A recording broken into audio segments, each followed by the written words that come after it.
guys, we are in chapter 14, Southern Empires and Southern Seas. So we're moving to another part of the world between 1200 and 1500, kind of giving it a look.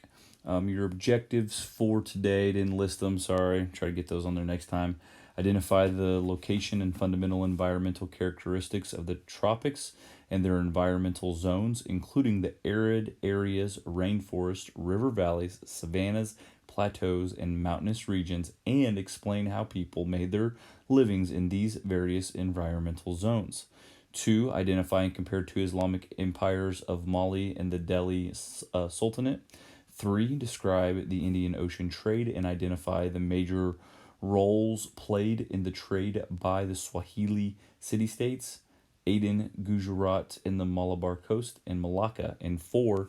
Understand and give concrete examples to the ways in which trade and the spread of Islam changed the societies and cultures of places connected to each other through the trans-Saharan and Indian Ocean trade networks. So let's begin. So this is a great map giving you guys physical characteristics of what's going on throughout this region that we're going to discuss today. So let's talk about tropical lands in the tropical environment. And so the tropical zone falls between the Tropic of Cancer in the north and the Tropic of Capricorn in the south. The Afro-Asian tropics have a cycle of rainy and dry seasons dictated by alternating winds known as monsoons. While those parts of the tropics, such as coastal West Africa, West Central Africa, and southern India, get abundant rainfall, there is also an arid zone extending across northern Africa, known as the Sahara, and northwest India, and another arid zone in southwestern Africa. Altitude also affects climate, with high altitude mountain ranges and plateaus having cooler weather and shorter growing seasons than the low altitude coastal plains and river valleys. So human ecosystems, human societies adopted different means of surviving to fit into the different ecological zones found in the tropics. In areas such as as Central Africa, the upper altitudes of the Himalayas, and some seacoasts, wild food and fish was so abundant, human societies thrived without having to develop agricultural or herding economies. Human communities in the arid areas of the tropics relied on herding and supplemented their diets with grain and vegetables obtained through trade with settled agriculturalists. The vast majority of the people of the tropics were farmers who cultivated various crops, rice, wheat, sorghum, millet, etc., depending on the conditions of soil, climate, and water. In those parts of South and Southeast Asia that had ample water supplies, intensive agriculture transformed the environment and supported dense populations. In most parts of sub-Saharan Africa and many parts of Southeast Asia, farmers abandoned their fields every few years and cleared new areas by cutting and burning the natural vegetations. And so this is where water systems and irrigation comes into play. The tropics have an uneven distribution of rainfall during the year. To have year-round access to water for intensive agriculture, the tropical farming societies constructed dams, irrigation canals, and reservoirs. In India, Cambodia, and Sri Lanka, governments mobilized vast resources to construct and maintain large irrigation and water control projects. Such huge projects increased production, but they were highly vulnerable to natural disasters or political disruptions. In contrast, the smaller irrigation systems constructed at the village level were easier to reconstruct and provided greater long-term stability. Then mineral resources. Tropical people used iron and other agricultural implements, weapons, and needles. Copper, particularly important in Africa, was used to make wire and decorative objects. Africa was also known for its production of gold.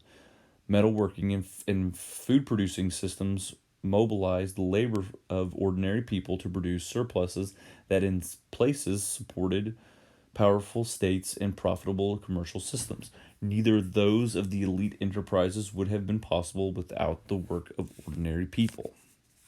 And so this shows you East African pastoralists.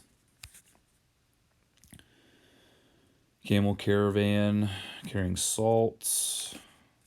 All right, so let's talk about new Islamic empires. Talk about Mali and the West Sudan.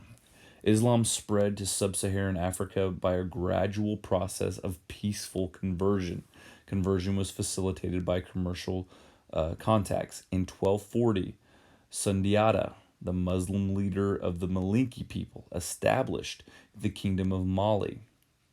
Mali's economy rested on the agriculture and was supplemented by control of regional and trans-Saharan trading routes by the control of the gold mines of the Niger headwaters.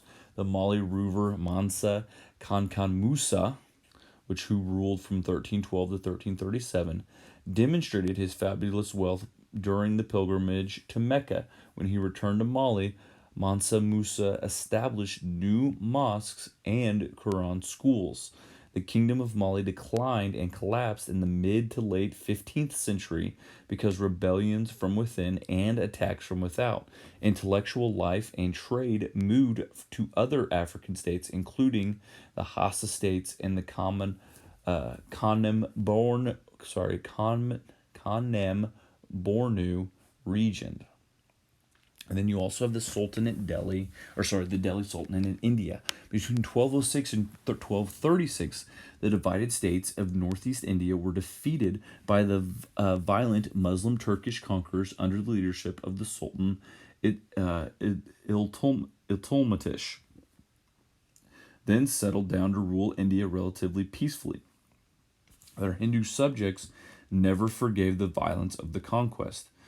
Iltutmish passed his throne to his daughter, Razia. Razia was a talented ruler, but she was driven from office by men unwilling to accept a female monarch. Under Allah ud Din, who ruled from 1296 to 1316, and Muhammad ibn Tughlaq, who ruled from 1325 to 1351, the Delhi Sultanate carried out a policy of aggressive territory expansion that was accompanied by, in the case of Tughlaq, by the policy of religious toleration towards Hindus, a policy that was reversed by Tughlaq's successor. In general, the Delhi Sultans ruled by terror and were a burden on their subjects. In the mid-14th century, internal rivalries and external threats undermined the stability of the Sultanate. The Sultanate was destroyed when Timur sacked Delhi in 1398.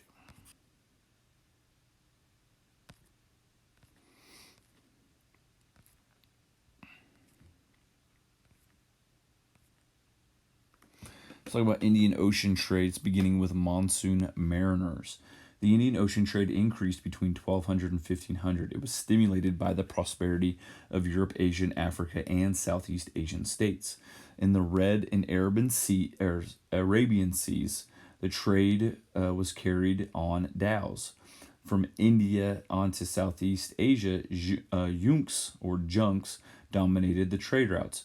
Junks were technologically advanced vessels having watertight compartments and up to 12 sails and carrying cargoes up to 1,000 tons.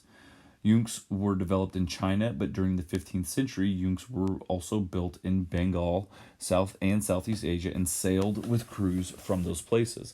The Indian Ocean trade was decentralized and cooperative, with various regions supplying particular goods. In each region, a certain port functioned as a major emporium for trade, in which goods from smaller ports were consolidated and shipped onward. And then let's talk about Africa, Swahili Coast, and Zimbabwe. By 1500, there were 30 to 40 separate city-states along the East African coast participating in the Indian Ocean trade. These people, the people of these coastal cities, the Swahili people, all spoke African language enriched with Arabic and Persian vocabulary. The Swahili cities, including Kilwa, were famous exporters of gold that was mined in or around the inland kingdom, whose capital was Great Zimbabwe. Great Zimbabwe's economy rested on agriculture, cattle herding, and trade. The city declined due to an ecological crisis brought on by deforestation and overgrazing. And then Arabia, Aden, and the Red Sea. Aden had enough rainfall to produce wheat for export and a location that made it a central transit point for trade from the Persian Gulf, East Africa, and Egypt. Aden's merchants prospered on this trade and built what appeared to travelers to be a wealthy and impressive city. In general, a common interest in trade allowed the various peoples and religions of the Indian Ocean basin to live in peace. Violence did sometimes break out, however, as Christian Ethiopia fought with the Muslims in the Red Sea over control of trade, but it was rare. And then you also have India. I'm going to try my best with some of these names. The state of Gujarat prospered from the Indian Ocean trade, exporting cotton, textiles, and indigo in return for gold and silver. Gujarat was not simply a commercial center, it was also a manufacturing center of produced textiles, leather goods, carpets, silks, and other commodities. Gujarat's overseas trade was dominated by Muslims, but Hindus also benefited. Calicut and other cities of the Malabar coast exported cotton, textiles, and spices and served as clearinghouses for long-distance trade. The cities of the Malabar coast were unified in a loose confederation whose rulers were tolerant of other religious and ethnic groups. And that brings us to Southeast Asia and the rise of Malacca. The Strait of Malacca is the principal passage from the Indian Ocean to the South China Sea. In the 14th century, a gang of Chinese pirates preyed upon the strait, nominally under the control of the Java-based kingdom of Majapahit. In 1407, the forces of the Ming dynasty crushed the Chinese pirates. The Muslim ruler of Malacca took advantage of this to exert his domination over the strait and to make Malacca into a major port and center of trade. And so that are all the areas in terms of the Indian Ocean trade. This is a great picture of a dhow. Shows you other trade routes through the Islamic world. This is the royal enclosure of Great Zimbabwe. So let's talk about social and cultural change. First, we're going to talk about architecture, learning, and religion. Commercial contacts and the spread of Islam led to a variety of social and cultural changes in which local cultures incorporated and changed ideas, customs, and architectural styles from other civilizations. African and Indian mosques are good examples of the synthesis of Middle Eastern and local architectural styles. In Ethiopia, a native tradition of rock carving led to the construction of 11 churches carved from solid rock. In the field of education, the spread of Islam brought literacy to African peoples who first learned Arabic and then used the Arabic script to write their own languages. In India, the literacy was already established, but the spread of Islam brought the development of the new Persian-influenced language Urdu and paper-making technology. As it spread to Africa, India, and Southeast Asia, Islam also brought with it the study of Islamic law and administration and Greek science, mathematics, and medicine. Timbuktu, Delhi, and Malacca were two of the new centers of the Islamic learning. Islam spread peacefully. Forced conversions were rare. Muslim domination of trade contributed to the spread of Islam as merchants attracted by the common moral code and laws of Islam converted as Muslim merchants in foreign lands established households and converted their local wives and servants. The Islamic destruction of the last center of Buddhism in India contributed to the spread of Islam in that country. Islam brought social and cultural changes to the communities that converted, but Islam itself was changed, developing differently in Africa, Indian, and Indonesian societies. And so then we're going to look at social and gender distinctions. And then we're going to wrap things up. The gap between elites and common people widened in tropical societies as wealthy urban elites prospered from the increased ocean trade. Slavery increased in both Africa and India. An estimated 2.5 million African slaves were exported across the Sahara and the Red Sea between 1200 and 1500, while more were shipped to the cities of the Swahili coast. Most slaves were trained in specific skills. In some cases, hereditary military slaves could become rich and powerful. Other slaves worked at hard menial jobs like copper mining, while others, particularly women, were employed as household servants and entertainers. A large number of slaves a large number of slaves meant that the price of slaves were quite low. While there was not while there is not much information on possible changes in the status of women in the tropics, some scholars speculate that restrictions on women were eased somewhat in Hindu societies. Nonetheless, early arranged marriages was the rule of Indian women, and they were expected to obey strict rules of fidelity and chastity. Women's status was generally determined by the status of their male masters. However, women did practice certain skills other than child rearing. These included cooking, spinning, pottery making, and clothing production.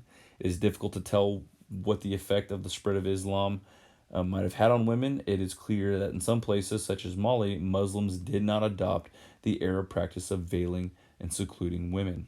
And so, in conclusion, we're going to look at political and comparisons and then economic and cultural comparisons. And so, for political comparisons, the first conclusion, one, the Mali Empire of the Western Sudan arose among the African natives who had earlier converted to Islam voluntarily, and two, the Delhi Sultanate of India, though providing a political unity to northern India, arose through invasion, conquest, and violence and was tolerant of native religions. And then the second conclusion, you're looking at economic and cultural comparisons. So one, ships in the Arabian Sea to the west of India were the dhows, carrying up to 400 tons. Two, ships to the east traveling to Southeast Asia were larger yunks carrying over 1,000 tons. Life in urban trading centers included more cultural diversity than was experienced close to the centers of imperial power. And four, to one contemporary observer, citizens of Mali experienced greater social justice than Indians living under the rule of Muhammad ibn Tughlaq of the Delhi Sultanate. So as always, guys, if you have any questions,